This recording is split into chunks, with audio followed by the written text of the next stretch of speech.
game-changing face, and yet when 117 seats went into the polls, there was commotion. Witness my first guest on the Newshour tonight is parliamentarian, Member of Parliament Ram Jethmalani, who could not vote.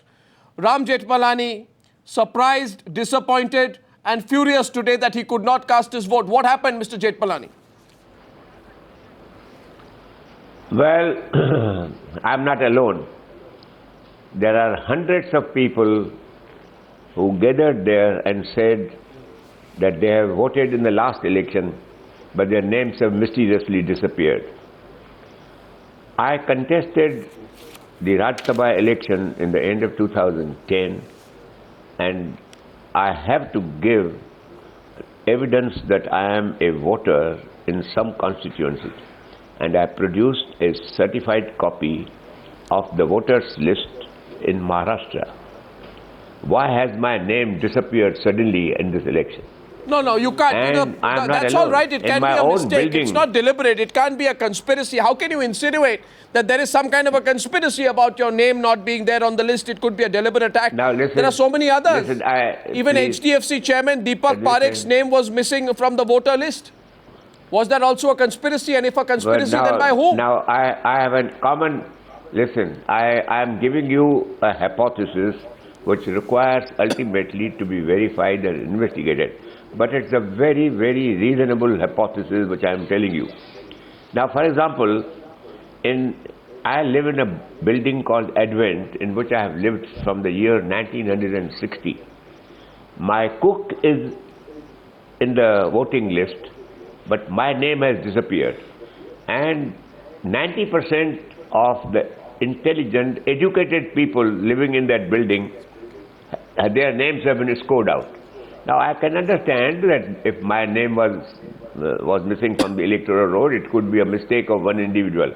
But there is credible evidence that this is a deliberate attempt made by somebody to You can't use words like that and not go into detail. Credible evidence what? I'll ask you one more question. You see, what credible evidence do you have besides your speculation? But listen, I am giving you credible evidence.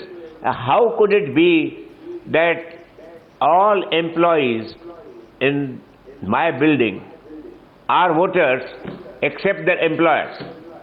Well, that's a highly elitist comment. Because the idea is to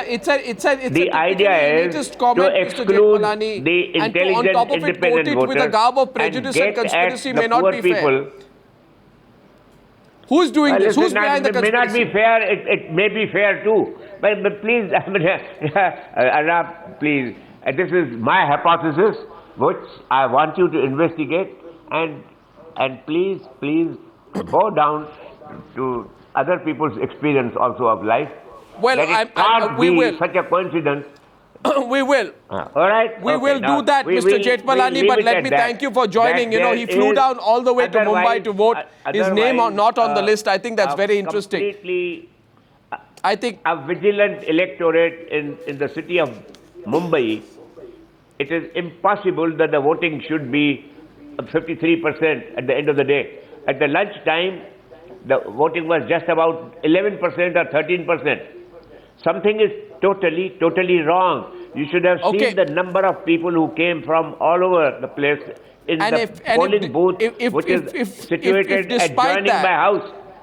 If despite that Mumbai voted 10% more than last time, it's a great thing for Mumbai to achieve. Ram Jethmalani, thanks very much for joining me. Thank you. Okay. Adnab, listen, darling, you have got your viewpoints, I have got mine.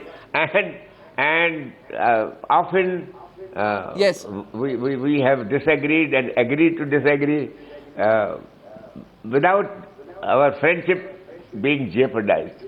So well, thank you very much for that, Mr. Jethmalani. Really regret you can't vote. If an MP cannot vote, and there are so many thousands of voters in Mumbai who are complaining they were not allowed to vote. Well, there must be some explanation for that. Ram Jethmalani, thanks very much. Thank you.